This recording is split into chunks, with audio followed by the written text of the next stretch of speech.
નમો લોહે સૌહરિહંતાનમ નમો લોહે સૌદાનમ નમો લોહે સૌઆયર્યાન નમો લોહે સૌજાયાનમ નમો લોહે સૌત્રિકાવતી સાવનમ ઓમકારમિંદુ સંયુક્ત નિત્યમ ધ્યાયંતિ યોગિન કામદમોક્ષનો છે ઓંકારાય નમો નમઃ મંગળમ ભગવાન મંગળમ કુટુંબોની મંગળમ કુંડારીઓ જૈન્દ્રમો સુમંગળમ નમઃ સમય સાધાય સ્વાનુભૂત્યા ચકાસ્તે ચિત્તવાય ભવાય સર્વવા કૃપાઓ નિરસની દાતા. નિયમસાર ભગવાન કુંકુંદાચાર્ય રચિત નિયમસાર તથા મુનિવર પદ્મપ્રભમલધારી દેવ રચિત તાત્પર્ય વૃત્તિ ટીકા એનો સ્વાધ્યાય ચાલે છે. એમાં આપણે શ્લોક 21મો કરી રહ્યા છીએ. ગાથા 11 અને 12 પછીથી મુનિવરે 5 શ્લોક લખ્યા છે. એ પૈકી આપણે કળશ 18, 19, 20 કર્યા છે. આજે 21મા શ્લોકમાં જ્યાંથી વાત બાકી છે એ લઈએ છીએ. 21મો શ્લોક આપણે શરૂ કર્યો છે. એના ઉપર પૂજ્ય ગુરુદેવ કાજી સ્વામીએ જે વિસ્તાર કર્યો છે એમાંના કેટલાક અંશ લીધા છે. વિશેષ અંશો આજે લઈએ. તો એ પહેલા 21મા શ્લોકમાં શું વાત હતી એ જરાક પુનરાવર્તન કરી લઈએ. 21મા શ્લોકમાં મોક્ષ માર્ગ પછીથી જે મોક્ષ પ્રાપ્ત થયો એટલે પૂર્ણ દશા પ્રગટ થઈ તો એ મોક્ષ કેવો છે એ મોક્ષનું સ્વરૂપનું વર્ણન કરવામાં આવ્યું છે. આનંદનો જેનો ફેલાવ છે, આનંદનો જેનો ફેલાવ છે અને એ આનંદ, એ સુખ, એ અવ્યાબાદ છે અને એની એ સહજ અવસ્થા ખીલી નીકળી છે. વળી એ અંતર્મુખ છે એટલે પોતામાં સહજ પરિણમતા ચિત્ત ચમત્કાર માત્ર માં લીન છે. એ કઈ બાહ્યમાં નથી. એ સુખ અંદરમાંથી પ્રાપ્ત થાય છે અને અંદરમાં રહેતા એવું સુખ આવ્યા જ કરે છે. અને જેણે નિજ જ્યોતિથી અંધકાર એટલે કે અજ્ઞાન અંધકારને દૂર કર્યો છે, અજ્ઞાન અંધકારને નષ્ટ કરી નાખ્યો છે અને જે નિત્ય સુંદર છે એવું સહજ જ્ઞાન સંપૂર્ણ મોક્ષમાં જયવંત વર્તે છે. અને એમાં આપણે જે આનંદનો ફેલાવ એની વાત લીધી અને ત્યાર પછીથી અવ્યાબાદની વાત પણ લીધી છે. હવે ત્રીજી વાત આવે છે એટલે કે ત્રીજો બોલ કે જેની સહજ અવસ્થા ખીલી નીકળી છે. તો પ્રવચન રત્ન ચિંતામણી ભાગ 1 પારા નંબર 185 ગુરુદેવ અહીંયા કહે છે કે ત્રીજો બોલ જેની સહજ અવસ્થા ખીલી નીકળી છે એના અર્થમાં ગુરુદેવ સમજાવે છે કે જેણે આત્મ સ્વરૂપનું આરાધન સેવન કરીને મુક્તિ પ્રાપ્ત કરી છે તેને એ મુક્ત દશામાં સિદ્ધ પદમાં જ્ઞાન આનંદ આદિ સહજ દશાઓ ખીલી નીકળી છે. શું કે છે? જેણે આત્મ સ્વભાવનું આરાધન સેવન કરીને મુક્તિ પ્રાપ્ત કરી છે. એટલે માર્ગની વાત પણ એમાં કરી દીધી. કઈ રીતે એ મુક્તિ પ્રાપ્ત કરી છે? તો આત્મ સ્વભાવનું આરાધન, આત્મ સ્વભાવનું સેવન કરીને ત્યાં એકાગ્રતા કરીને ત્યાં સ્થિર થયા છે. એમ એ મોક્ષની દશાને પ્રાપ્ત કરી છે. એટલે કે ભાવ મોક્ષની દશાને પ્રાપ્ત કરી છે અને પછી એ પૂર્ણ મોક્ષની દશાને પ્રાપ્ત કરે છે. તીર્થંકર ભગવાન, કેવડી ભગવાન છે એ પોતાના સ્વરૂપમાં સ્થિર થાય છે તો એ દશા ભાવ મોક્ષની દશા છે. કેમ કે હજી અઘાતી કર્મની પ્રકૃતિઓ બાકી પડી છે.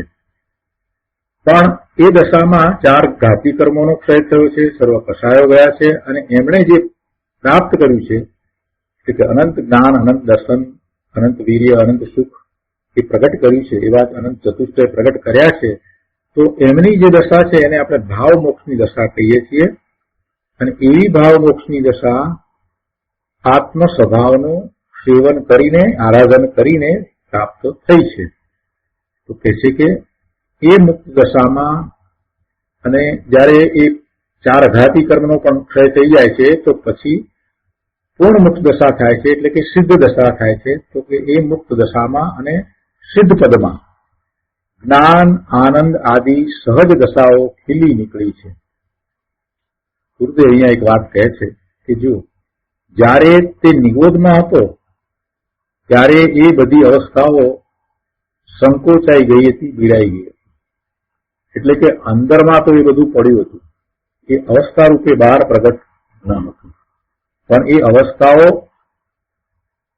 અંદરમાં ગર્ભિત હતી. કેમ ગર્ભિત હતી? કેમ કે એનો એ સ્વભાવ છે, એનો મુક્ત સ્વભાવ છે. એટલે જે શક્તિ અપેક્ષા એ પડ્યું છે તો પછી એની અનંત પર્યાયો પણ એમાં ગર્ભિત છે, અને એ ગર્ભિત પર્યાયોમાં આ મુક્ત દશાની પર્યાય પણ સાથે ગર્ભિત છે.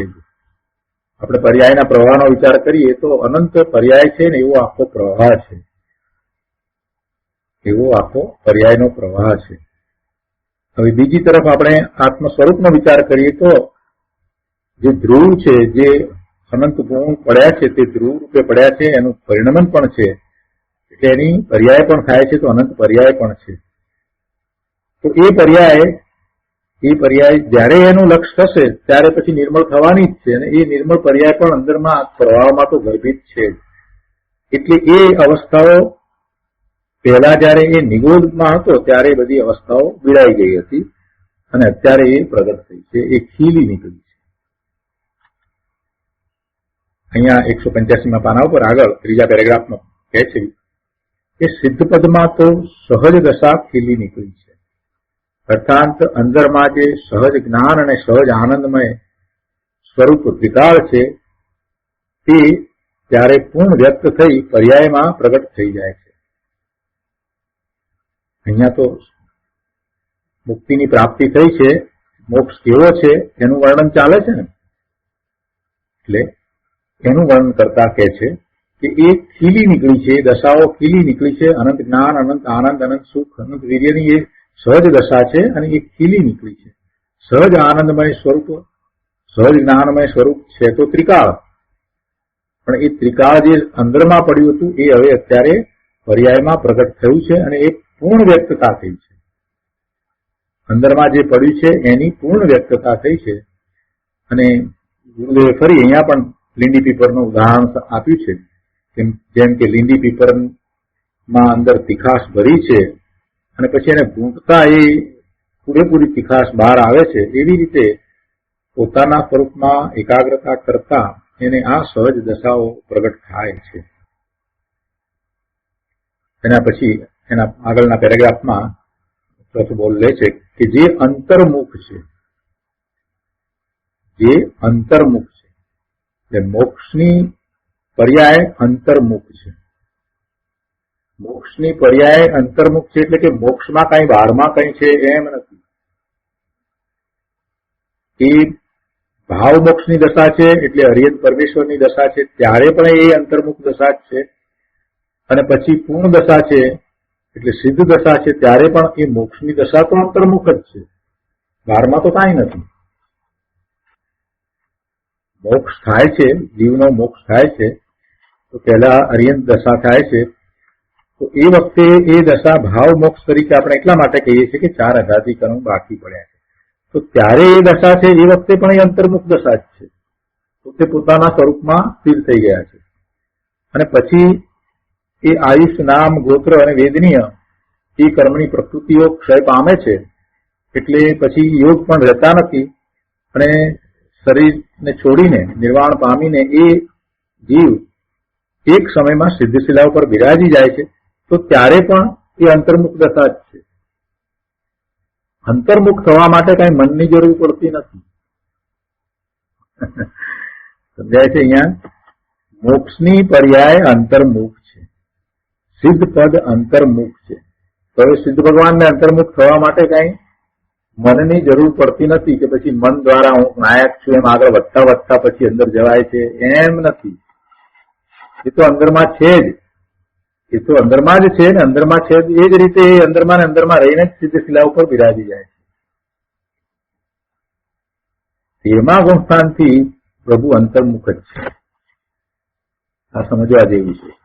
હજી ઘણાના મનમાં એમ છે કે પ્રભુ બહાર આવીને દેશના આપે, પણ હવે આ તર્ક દ્વારા સમજાય એવું છે કે જો પ્રભુ બહાર આવતા હોય, સ્વરૂપમાંથી બહાર આવતા હોય અને જો દેશના આપતા હોય તો જેમ પેલા મુનિરાજ 7મા ગુણસ્થાનથી 6ઠ્ઠા ગુણસ્થાન આવી અને દેશના આપે, ઉપદેશ આપે, શાસ્ત્ર લખે, શિષ્યને સમજાવે, એના જેવું થઈ જાય. અને એવું થયા પછીથી ધારો કે દેહ છૂટી જાય તો પછી એ ઉપર સિદ્ધ શિલા ઉપર બિરાજીને અંતર્મુખ કેવી રીતે થશે? એટલે અંતર્મુખ જ હોય છે પ્રભુ. અંતર્મુખ છે. હવે એ આત્મા અંતર્મુખ થયો છે અને પછી એ ત્યાંથી નીકળીને સિદ્ધ શિલા ઉપર બિરાજે કે વર્તમાનમાં 13મા ગુણસ્થાનમાં અહીંયા હોય, પણ પ્રભુ તો અંતર્મુખ જ હોય છે, બીજું કાંઈ નથી.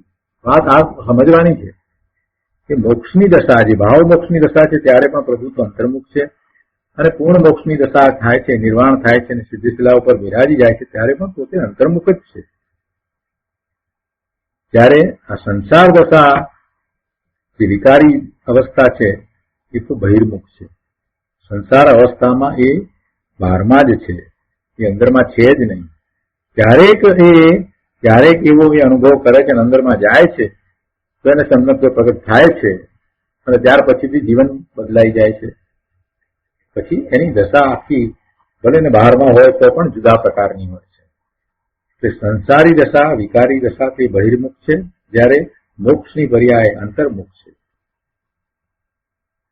જે પોતામાં સહજ વિલસતા, ખેલતા, પરિણમતા, ચિત્ત ચમત્કાર માત્રમાં લીન છે. જો અંતર્મુખ દશામાં પછી આ વધારે વિસ્તાર કરી અને મુનિવર કહે છે કે અંતર્મુખ છે અને પછી અંતર્મુખ જે છે તેમાં શું છે તો કે જે પોતામાં સહજ વિલસતા, સહજ ખેલતા, સહજ પરિણમતા, ચિત્ત ચમત્કાર માત્રમાં, ચૈત્યને ચમત્કાર, પોતે ભગવાન આત્મા ચૈત્યના રૂપ છે તો એમાં એ લીન છે, એવી એ અંતર્મુખ દશા. ગુરુદેવ એને સમજાવે છે કે જે અર્થાંત ભગવાન આત્માનું નિજ સહજ જ્ઞાન આનંદ સ્વભાવનું આરાધન કરતા જે સિદ્ધ પદ પ્રગટ થયું, જે મોક્ષ દશા પ્રગટ થઈ, તે મોક્ષ દશા પોતામાં એટલે કે સહજ વિલસતા, જ્ઞાન આનંદ આદિમાં એવી અનંત અવસ્થાને પરિણમતા, ખીલતા ચિત્ત ચમત્કારમાં લીન છે. અંદર ભગવાન આત્મા ચિત્ત ચમત્કાર માત્ર વસ્તુ છે અને તેના આશ્રયમાં રહેતા જે સિદ્ધપદ મોક્ષપદ પ્રગટ થયું તે કહે છે કે તેમાં જ તલ્લીન છે. તલ્લીન છે, જો શબ્દ અહીંયા મૂક્યો છે ગુરુદેવે, તલ્લીન છે, એમાં જ તલ્લીન છે. સહજ શુદ્ધ ચિદાનંદ રસમાં લીન છે, બીજે બહારમાં લીન નથી, બીજે બહારમાં ક્યાંય નથી. અને એના પછી આગળ મુનિવર કહે છે કે જેણે નિજ જ્યોતિથી તમો વૃત્તિને એટલે કે અંધકાર દશાને, કયો અંધકાર છે? અજ્ઞાન રૂપી અંધકાર, એટલે અજ્ઞાન પરિણતિને નષ્ટ કરી છે. તો આ બોલને સમજાવતા ગુરુદેવ કહે છે 186મા પાના પર કે ભગવાન આત્મા અંદર ત્રિકાળ ચૈત્યને જ્યોતિ સ્વરૂપ છે, જ્ઞાન જ્યોતિ સ્વરૂપ છે, દર્શન જ્ઞાન ની પૂર્ણ દશા છે. અંદરમાં એ પૂર્ણ દશા છે એ અત્યારે પ્રગટ થઈ છે.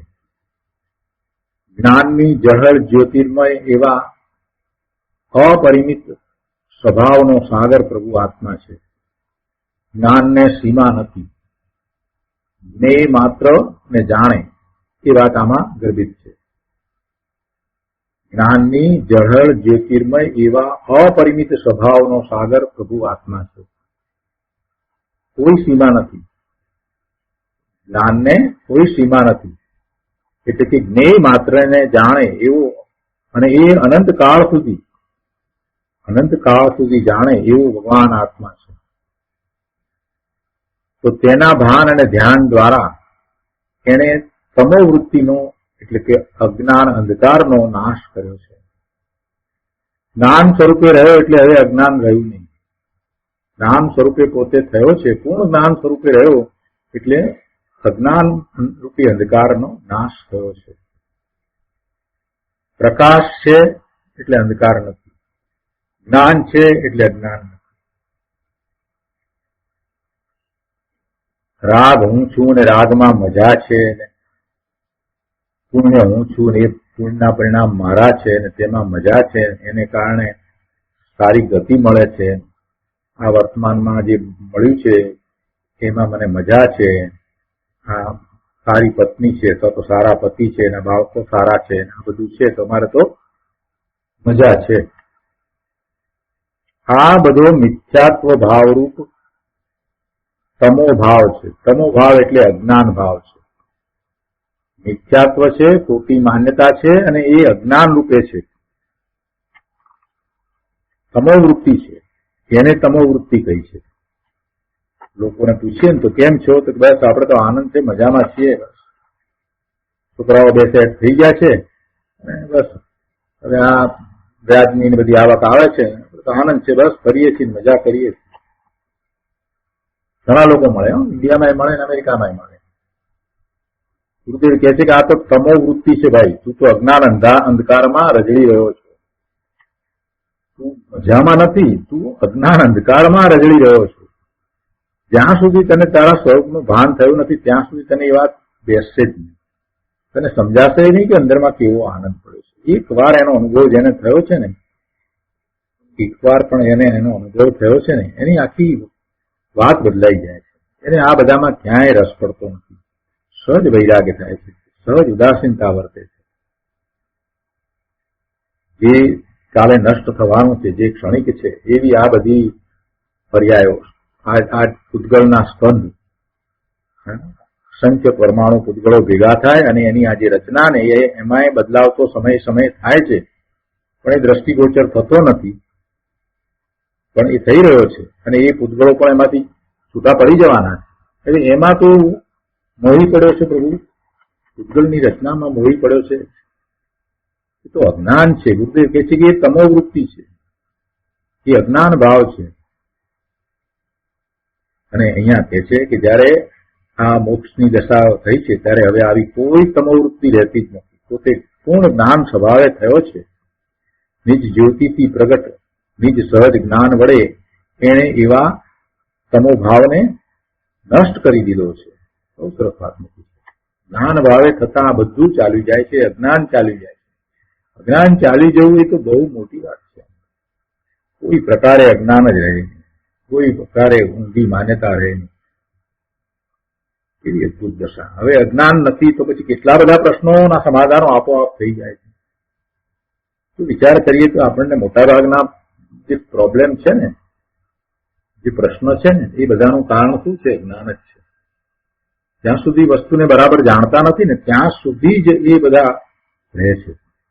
સામાન્ય વ્યવહારમાં પણ એવું છે કે આપણે વાતને બરાબર સ્પષ્ટ જાણતા ન હોઈએ એટલે ઝઘડા થાય, અને પછી કોઈક આવીને વાત સ્પષ્ટ કરે કે ભાઈ આ આમ વાત હતી, એટલે પછી બધાને સમાધાન થઈ જાય. ઓકે ઓકે ઓલ રાઈટ, હવે વાંધો નહીં, બરાબર છે, તો એમ હતું તો વાંધો નહીં. તો રોજનું છે, રોજ મિસઅન્ડરસ્ટેન્ડિંગ થઈ હોય ત્યારે આપણે શું કરીએ છીએ? ઝઘડી પડ્યા હોઈએ ને પછી કોઈક આવીને કહે છે કે નહીં આ તો ભૂલ હતી, એ તો મિસઅન્ડરસ્ટેન્ડિંગ છે, એમાં કઈ વાતમાં આમ નથી, ખરેખર તો આમ હતું, એમ કરીને જયારે સમજાવે છે ત્યારે આપણને કેવી શાંતિ થઈ જાય છે, સમાધાન મળી જાય. ઓકે ઓલ રાઈટ, હવે વાંધો નહીં. પછી એકબીજા પ્રત્યેના કઈ પણ જે ભાવ થયા હોય દેશના, એ બધા ચાલ્યા જાય કે ના ના તો મિસઅન્ડરસ્ટેન્ડિંગ હતી, કોઈનો આશય એમાં આવો ખરાબ ન હતો. આવું વ્યવહારમાં જયારે ચાલી રહ્યું છે તો પછી વિચાર કરો કે અનાદિનું જે આ અજ્ઞાન, આ ભ્રાંતિ, પોતાના સ્વરૂપ વિશેની ભ્રાંતિ, જગત વિશેની ભ્રાંતિ, એ જયારે ચાલી જાય ત્યારે કેટલી શાંતિ થતી હશે. આ અજ્ઞાન ને ભ્રાંતિ જયારે ચાલ્યા જાય ત્યારે કેટલી બધી શાંતિ થતી હશે. સામાન્ય વાતમાં પણ જો આમ થતું હોય તો, એટલે અજ્ઞાન ચાલી જાય એનો આપણે વિચાર જ નથી કર્યો. તો અજ્ઞાન ચાલી જાય તો પછી ક્યાં કઈ રહે જ છે? પછી રાગ દ્વેષનું કારણ ક્યાંથી રહે છે? રાગ અને દ્વેષ થવાનું કારણ રહેતું નથી. વસ્તુનું સ્વરૂપ જેમ છે તેમ સમ્યક દર્શન વખતે સ્પષ્ટ થયું, અને અત્યારે તો પૂર્ણ જ્ઞાન થયું છે. હવે કોઈ પ્રકારે ક્યાંય એને બીજો વિકલ્પ આવવાનો પ્રશ્ન ઉપસ્થિત થતો નથી. પૂર્ણ જ્ઞાનમાં રહ્યા પછીથી એક પ્રકારે કૃત્યતા અનુભવાય છે.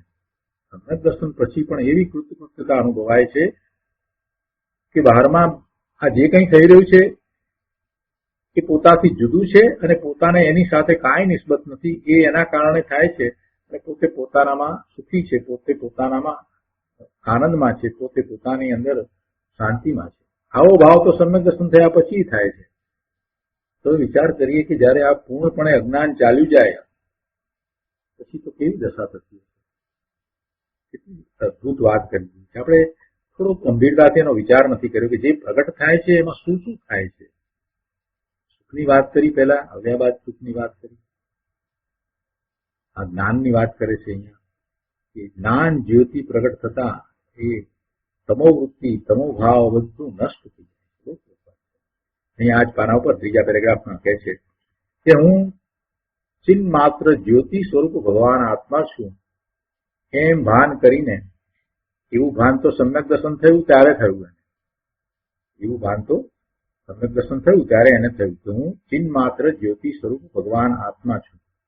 એવું ભાન કરીને પછી તેમાં જ અંતરલીન થઈ અને આ પૂર્ણ દશા એને પ્રગટ કરી છે. એટલે કહે છે કે તેમાં જ અંતરલીન થઈ પ્રગટ નિજ જ્ઞાન જ્યોતિ રૂપ સહજ જ્ઞાન વડે ભગવાને સમસ્ત મોહ અંધકારનો, અજ્ઞાન અંધકારનો પૂર્ણ નાશ કરી દીધો. મોહનો પણ નાશ થઈ જાય, અજ્ઞાનનો પણ નાશ થઈ જાય. અંદરમાં જ્ઞાન જ્યોતિ પડી છે, જે સહજ જ્ઞાન છે એના વડે, એટલે કે એને અનુસરીને થતા જ્ઞાનના પરિણામ વડે સમસ્ત મોહ અંધકારનો, અજ્ઞાનનો નાશ કર્યો છે. ચૈતન્યના નૂરનું પૂર પ્રભુ આત્મા છે. ચૈતન્યના નૂરનું પૂર પ્રભુ આત્મા છે. તો એવા અંદરના જ્ઞાન આનંદના ધ્રુવ પ્રવાહમાં નિમગ્ન થઈને ભગવાને સર્વ અજ્ઞાન રૂપી અંધકારનો સંપૂર્ણ નાશ કર્યો છે. આત્માની સ્વાધીન પરમ સુખરૂપ અંતરલીન એવી પૂર્ણ સહજ જ્ઞાન અને આનંદની દશા, એનું નામ મોક્ષ છે. આગળ મુનિવરે કહ્યું એ લઈએ. મુનિવર કહે છે કે અને જે નિત્ય અભિરામ એટલે કે સદા સુંદર છે, એનો વિસ્તાર કરતા ગુરુદેવ કહે છે કે નિજ આત્માના અંતર સ્વભાવમાંથી પરમ વિકાસ રૂપ પામેલી જ્ઞાન અને આનંદની દશા નિત્ય અભિરામ છે, સદા સુંદર છે, અતિશય સુંદર છે, પરમ શોભનીય છે. જ્યારે સંસાર દશા તો રાગ દ્વેષ મોહ વડે મહા અંધકારમય હોવાથી અસુંદર છે, અશોભનીય છે. ત્યારે કોઈએ પ્રશ્ન કર્યો કે આવો વિતરાગનો માર્ગ. કહે છે કે ભાઈ તે અંતરમાં પ્રમોદ લાવીને એની વાત સાંભળી નથી પ્રભુ, અને એટલે તને એમાં નવાઈ લાગે છે, એમાં તને આશ્ચર્ય થાય છે. પણ અહીં કહે છે કે ભગવાન સિદ્ધને પરમ વિકાસ રૂપ પ્રગટેલી મોક્ષની દશા, સર્વોત્કૃષ્ટ આનંદની દશા નિત્ય સુંદર છે. જ્યારે સંસારીને તો સદાય દુઃખ જ છે. અજ્ઞાની તો દુઃખમય એવા મોહ અંધકારના વિસ્તારમય ઘેરામાં પડ્યો છે.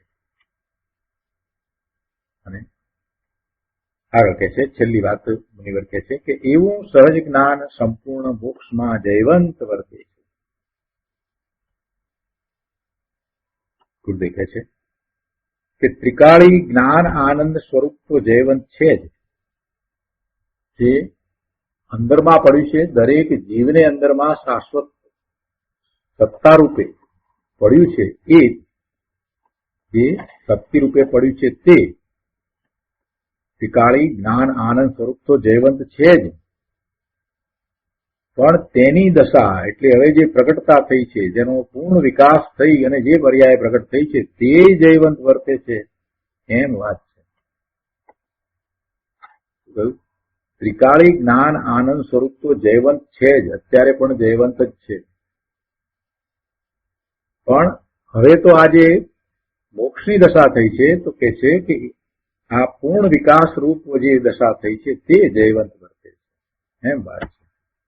શું કે એ દશા જેમને પ્રગટ થઈ છે તે સિદ્ધ પરમાત્મા હવે ફરીને અવતાર જન્મ લે એમ નહીં બને. એ દશા જયવંત વર્તે એટલે કાયમ હંમેશ એમ જ વર્તે તો પછી એમને હવે જન્મ લેવાનો પ્રશ્ન ઉપસ્થિત થતો નથી. સિદ્ધની દશા એ મોક્ષની દશા છે એ જયવંત વર્તે એમ કહીએ તો પછી શું થયું કે હવે એ જ દશામાં રહે એમ કાયમ એ જ દશા રહ્યા કરે તો પછી જન્મ થાય જ નહીં, જન્મ લેવાનો પ્રશ્ન ઉપસ્થિત થતો જ નથી. એટલે એ રીતે આપણે જોઈએ તો અન્ય મતમાં જે અવતાર લે છે એ વાતનું અહીંયા નિરાકરણ થયું. એવું હોય મોક્ષમાં ગયા પછી કે અહીં ભક્તોની ભીડ પડી હોય અથવા તો રાક્ષસોનો સંહાર કરવો હોય, પાપીઓ વધી ગયા હોય તો એનો નાશ કરવા માટે ભગવાન નવો અવતાર લે અને એવા એ લોકો અવતાર માને છે. રામ અવતાર ને કૃષ્ણ અવતાર ને બધા નરસિંહ અવતાર ને બધા અવતાર એવું બધું માને છે લોકો. તો એવું સ્વરૂપ નથી, મોક્ષનું સ્વરૂપ એવું નથી. મોક્ષનું સ્વરૂપ તો કેવું છે, સદાય જયવંત વર્તે. પછી એમાંથી એ બહાર નીકળીને પાછા અવતાર લઈને એવું શક્ય જ નથી, હોઈ શકે નહીં. એક વખત મોક્ષની દશા થયા પછી તે જયવંત વર્તે છે. એટલે એ એવો કોઈ અવતાર લે ફરી જન્મ લે એમ હોતું. અનંત જ્ઞાન અને અનંત આનંદની જે દશા ભગવાનને પ્રગટી છે તે હવે જયવંત વર્તે છે. અર્થાત એમ ને એમ તે સાદી અનંત કાળ રહેશે. સ આદિ એટલે શરૂ થઈ છે એટલે એની આદિ છે અને હવે અનંત કાળ રહેશે, સાદી અનંત કાળ રહેશે. ત્યારથી તે શરૂ થઈ ત્યારથી માંડીને અનંત કાળ પર્યંત એવી ને એવી રહેશે. આવું મોક્ષનું સ્વરૂપ છે. મોક્ષાર્થીઓએ આ સ્વરૂપને પહેલા જાણવું જોઈએ, સમજવું જોઈએ. મોક્ષ તત્વની વાત તો નવ તત્વમાં આવે છે, પણ મોક્ષ તત્વ કેવું છે એ પણ એને જાણવું જોઈએ. જીવ તત્વને જાણવું એવી રીતે મોક્ષ તત્વને પણ એને જાણવું જોઈએ. કેમ કે ભગવાન આત્મા મોક્ષ સ્વરૂપ જ છે. ત્યાં તો પર્યાય રૂપે મોક્ષની વાત કરી છે નવ તત્વમાં તો, કેમ કે બંધ છે તો પછી મોક્ષ પણ છે, મુક્તિ પણ છે. પણ એ મુક્તિ થયા પછીની દશા કેવી છે એ તો સમજવી પડશે. તો આપણે આ રીતે શ્લોક 21મો કળશ 21મો અહીંયા પૂરો કરીએ છીએ. હવે કળશ 22 5 કળશમાંનો છેલ્લો કળશ અહીંયા નિયમ 4માં કહે છે, સહજ જ્ઞાન સામ્રાજ્ય સર્વસમ શુદ્ધ ચિન્મયમ મમાત્માનમયમ જ્ઞાત્વા નિર્વિકલ્પો ભવામ્યહમ.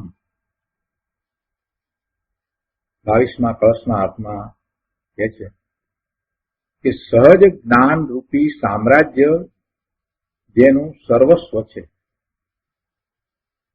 સહજ જ્ઞાન રૂપી સામ્રાજ્ય જેનું સર્વસ્વ છે એવું શુદ્ધ ચૈતન્યમય મારા આત્માને જાણીને હું આ નિર્વિકલ્પ છું.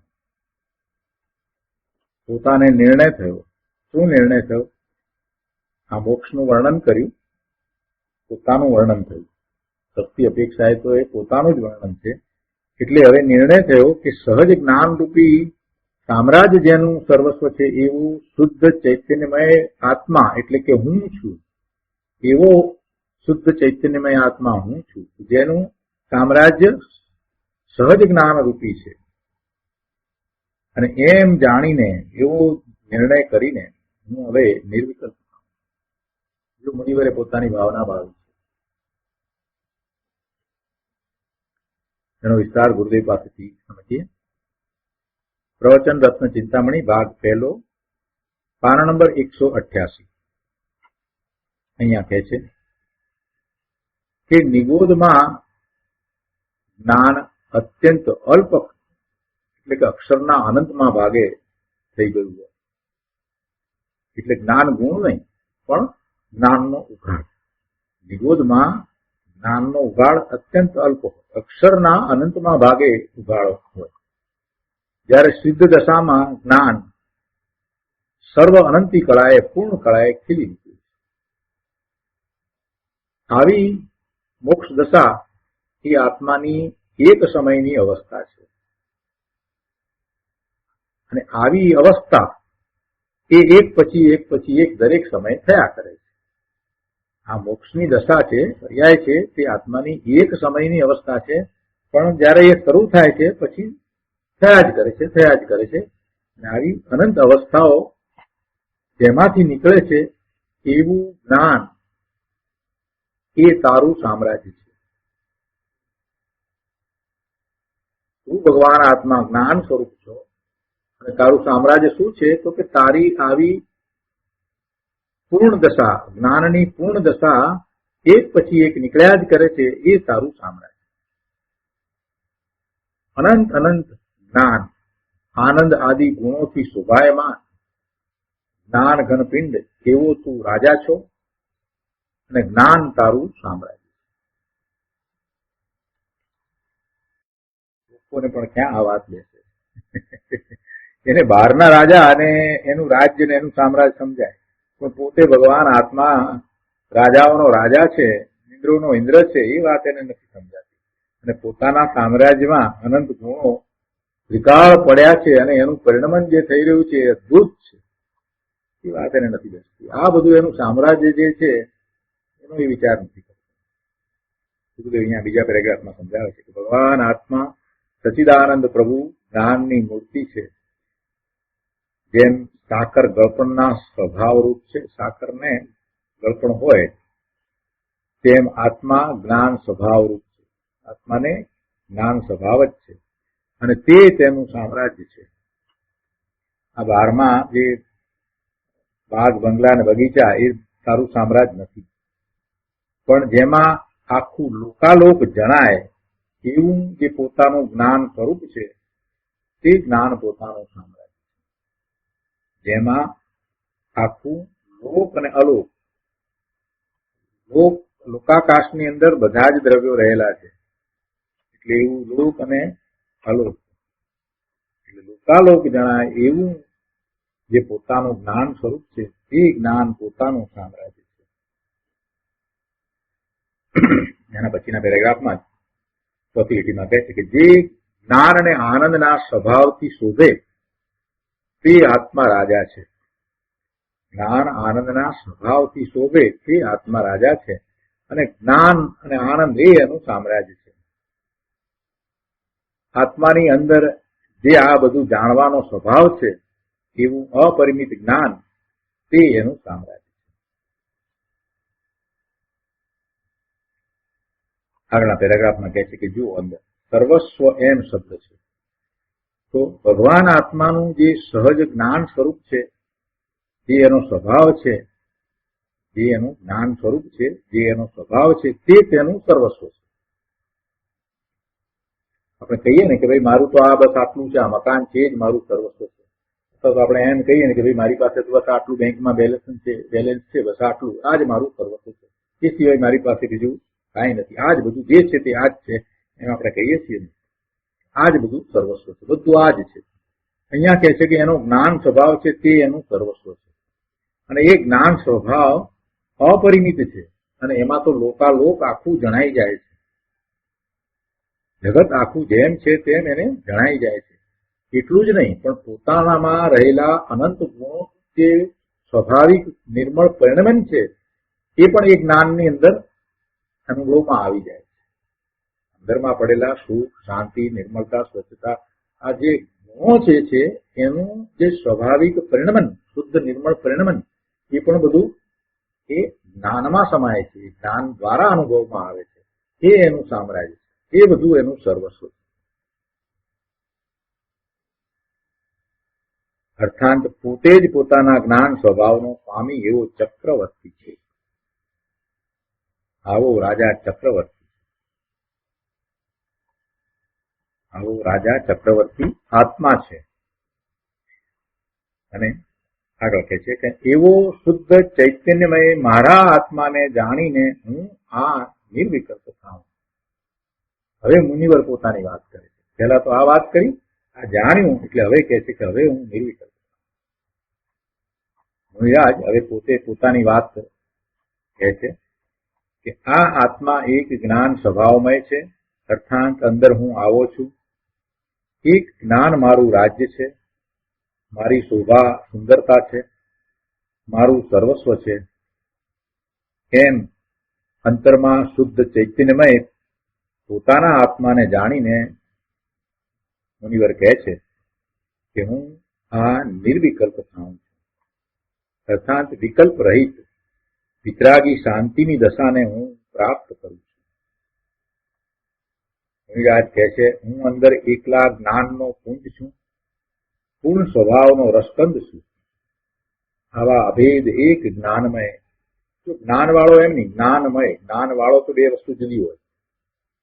એને એમ કહીએ કે ભાઈ આ લાકડી વાળો, તો લાકડી જુદી હોય ત્યારે એને લાકડી વાળો કહેવાય. ચાલો, પણ અહીંયા તો એ મય, જ્ઞાન વાળો નહીં. જ્ઞાન એનાથી જુદું હોય તો જ્ઞાન વાળો કહેવાય. લાકડી છે એ એનાથી જુદી છે એટલે એને એમ કહ્યું કે લાકડી વાળો કહ્યું. એમાં લાકડી મય ન થઈ શકે. પણ અહીંયા તો જ્ઞાન છે તો એના મય છે, એ પોતે જ્ઞાનમય છે. એટલે જ્ઞાન વાળો એમ નહીં, પણ જ્ઞાનમય. જ્ઞાન વાળો એમ કહીએ તો ભેદ પડે છે. ભેદ તો છે જ ને. અભેદ એક જ્ઞાનમય નિજ આત્માને જાણીને હું નિર્વિકલ્પ થાઉં છું, અર્થાત અંતર એકાગ્રતા કરીને સ્થિરતા પામું છું. એનું નામ જ ધર્મ છે. એ ધર્મની વાત છે. તો આ રીતે મુનિવરે પોતાની ભાવના આ 22મા કળશમાં ભાવી. આ કળશ અહીંયા આપણે પૂરો કરીએ છીએ. આ 5 કળશ પછીથી હવે મુક્તાચાર્ય ભગવાનની 13મી ગાથા છે.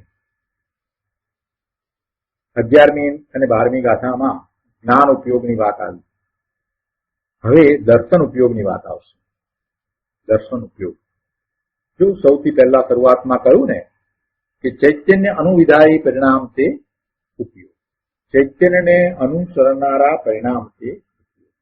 અને ચૈતન્ય તો બે પ્રકારે છે, જ્ઞાન અને દર્શન. તો ત્યાં પહેલા જ્ઞાન ઉપયોગની વાત કરી, હવે દર્શન ઉપયોગની વાત કરે છે. તો આપણે 13મી ગાથા લઈએ છીએ. નિયમસારમાં 13મી ગાથા કુંકુંદાચાર્ય ભગવાનની ગાથા છે.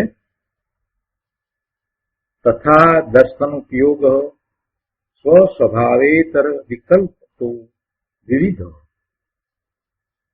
કેવલમ ઇન્દ્રિય રહિતમ અસહાયમ તત્ સ્વભાવ ઇતિ ગણિત. ગુજરાતીમાં ગાથા છે.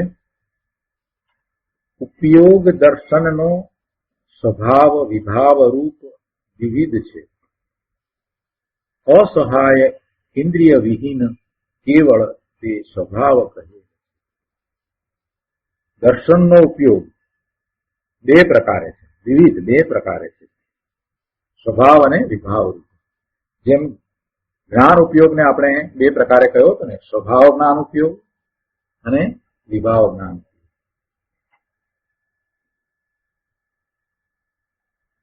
એવી રીતે દર્શન ઉપયોગ પણ બે પ્રકારનો, સ્વભાવ દર્શન ઉપયોગ અને વિભાવ દર્શન ઉપયોગ. એટલે એ પણ બે પ્રકારે છે. અને આ પણ અસહાય ઇન્દ્રિય વિહીન કેવળ સ્વભાવ કહે છે. આ પણ એવો જ છે. ત્યાં પણ આપણે અસહાય ઇન્દ્રિય વિહીન એ વાત લીધી હતી. કેવળ એ બધું જ અહીંયા પણ લાગુ પડે. જેમ જ્ઞાન ઉપયોગ છે એવો જ આ દર્શન ઉપયોગ છે. તો એના અન્વયાર્થમાં કહે છે, એનો અન્વયાર્થ જોઈએ આપણે કે તથા એટલે તેવી રીતે, તથા એટલે તેવી રીતે. મૂળ કુંકુંદાચાર્ય ભગવાનની ગાથામાં તહ શબ્દ મૂક્યો છે. મૂળ ગાથાની અંદર તહ શબ્દ મૂક્યો છે અને સંસ્કૃતમાં એને માટે તથા શબ્દ મૂક્યો છે. અહીંયા તહ શબ્દ મૂકીને શું કહેવું છે કે જેવી રીતે જ્ઞાનનો ઉપયોગ છે તેવી રીતે, તહ તે પ્રમાણે, એ જ રીતે.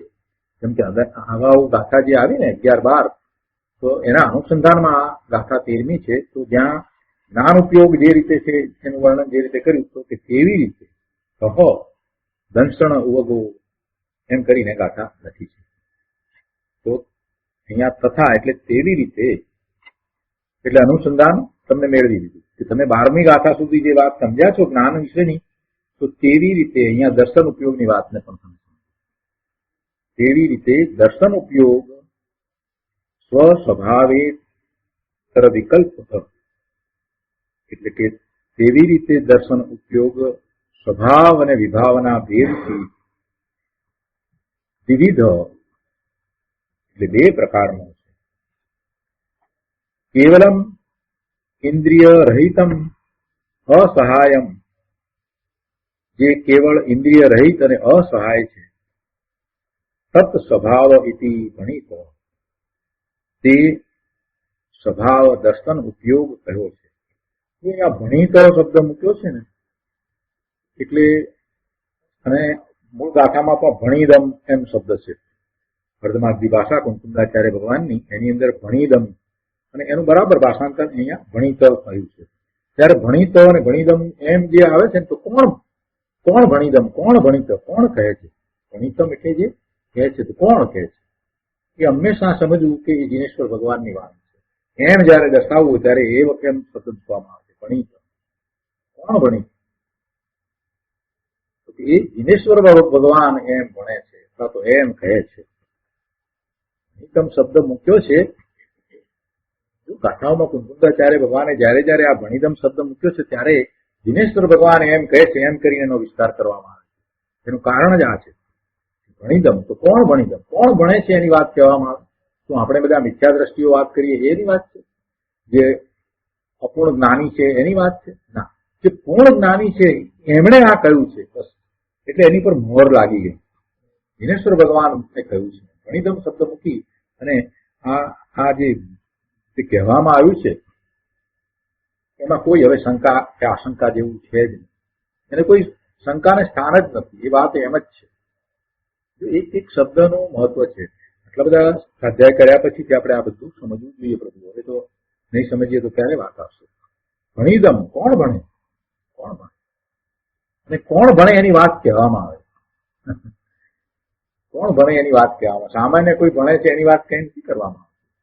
દિનેશ્વર ભગવાને આવું ભણ્યું છે એટલે એમણે આવું કહ્યું છે. ભણીદમ શબ્દ જ જુઓ, અને એનું ભાષાંતર એમ જ કર્યું છે. દરેક જગ્યાએ ભણીત એમ કોઈ ફેરફાર નથી.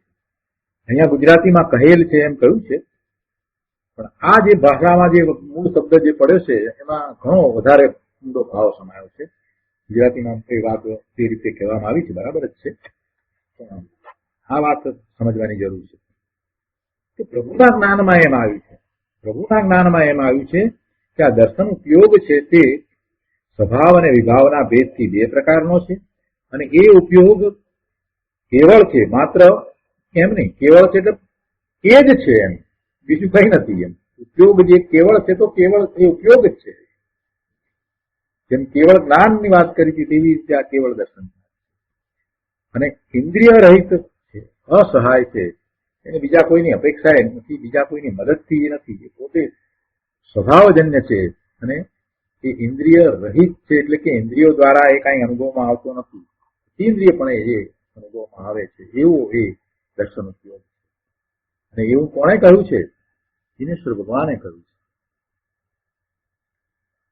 જે લીટીની ગાથા શાંતિથી વિચારીએ તો આપણને એમ થાય કે ઓહો, આવા બધા ભાવ અંદર ભર્યા છે. કુંકુંદાચાર્ય ભગવાનની ગાથામાં જે ભાવ ભર્યા છે એને એવા મહાપુરુષો જ બહાર કાઢી શકે છે. અમૃતચંદ્રાચાર્ય ભગવાન કે પદ્મપ્રભુલધારી દેવ જેવા, જયસેન આચાર્ય ભગવાન જેવા એ ભાવને બહાર કાઢે. ગુરુદેવ એનો વિસ્તાર કરે, બીજું તો કોણ કરે? તો આપણે ટીકા લઈએ. ટીકાનો આજે આપણે થોડો ભાગ કરીશું. ઘણી લાંબી ટીકા છે અને બહુ અદભુત ટીકા છે.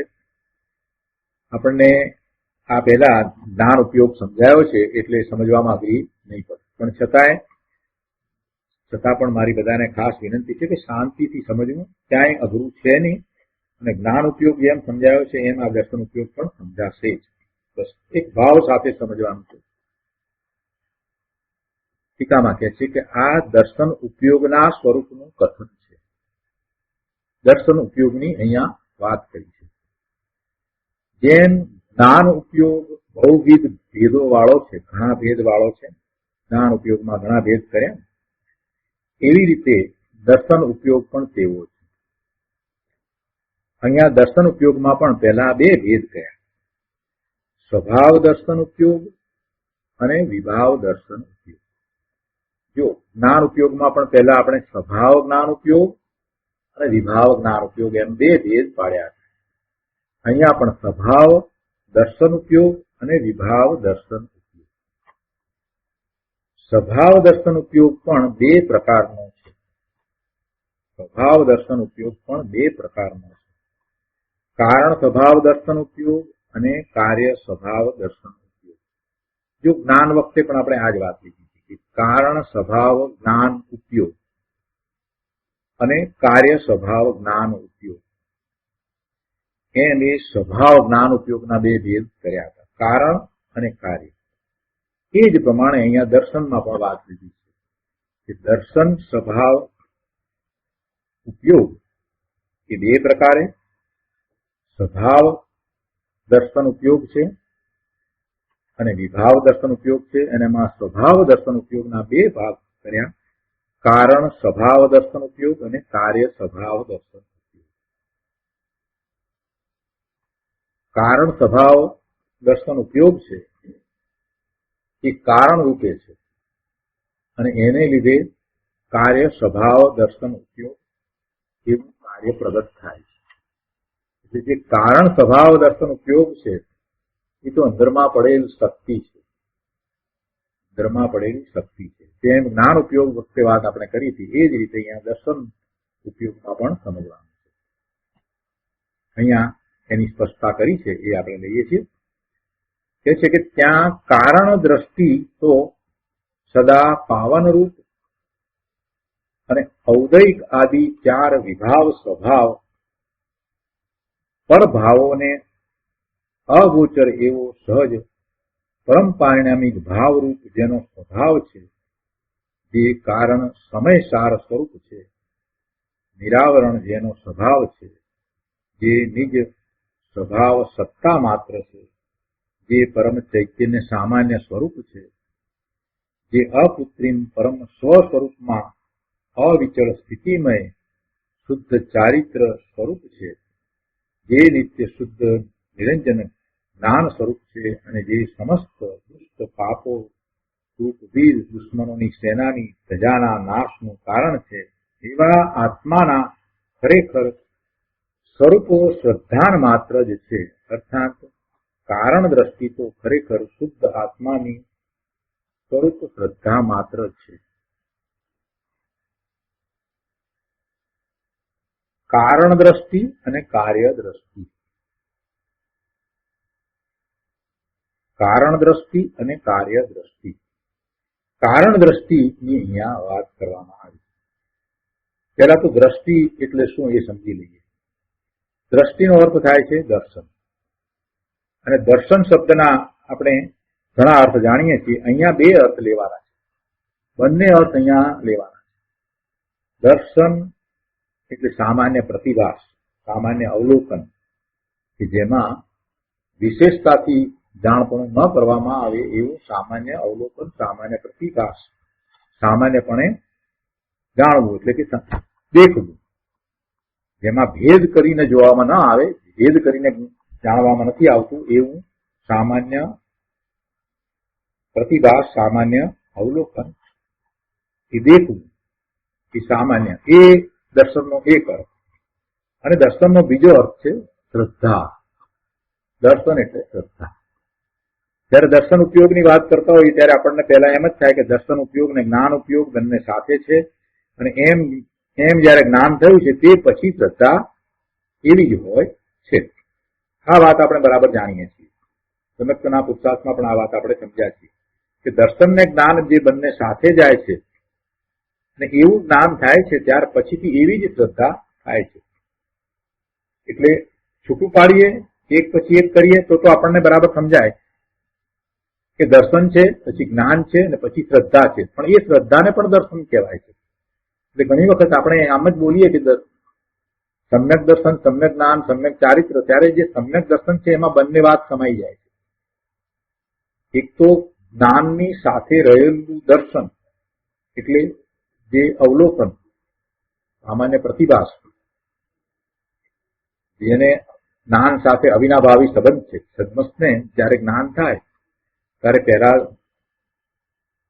ભેદ વિના જાણવું થાય, ભેદ વિના દેખવું થાય, એને આપણે દર્શન કહીએ છીએ. એ ઉપયોગાત્મક છે. અને બીજું વિશેષતાથી જે જાણવું થયું તેને આપણે જ્ઞાન કહીએ છીએ. કે એ બંને સાથે છે, એકબીજા વિના હોય ને. દર્શન ઉપયોગ અને જ્ઞાન ઉપયોગને આપણે સાથે લઈએ છીએ. અને એ થયા પછીથી જે શ્રદ્ધા થઈ એને પણ દર્શન કહીએ. એટલે ત્યાં આપણે જયારે દર્શન મૂકીએ છીએ ત્યારે એમાં સમજી લેવાનું છે કે એ આવી જાય છે, બંને વાત આવી જાય છે, બંને અર્થ એમાં સમાયેલા છે.